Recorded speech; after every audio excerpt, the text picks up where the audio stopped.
Bonjour Anissé. Bonjour à tous. Figurez-vous qu'on n'est plus vraiment sûr de la hauteur de l'Everest, donc il est urgent d'aller vérifier. Oui, urgent parce que la dernière mesure officielle date de 1955, il y a plus de 60 ans. Donc vous imaginez, depuis, les instruments de mesure, ils ont fait quelques progrès.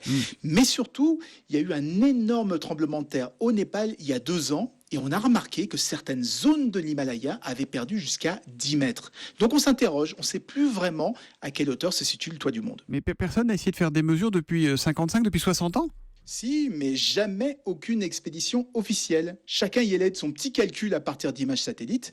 Du coup, pour certains, l'Everest se serait affaissé. Pour d'autres, au contraire, il aurait grimpé. Il y a même une étude chinoise qui assure qu'il aurait bougé de 3 cm très exactement vers le nord-est. Du coup, pour mettre tout le monde d'accord, l'Inde va lancer une expédition officielle cette fois avec des GPS ultra précis.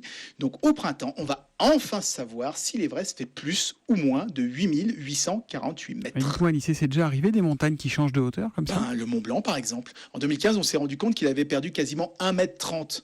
Mais en France, c'est tous les 2 ans qu'on monte au sommet pour actualiser sa hauteur.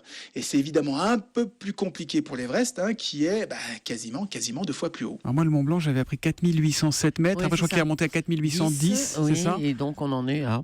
Ça dépend selon la police ou les syndicats, ils n'ont pas les mêmes chiffres. Merci beaucoup Anissé et à demain.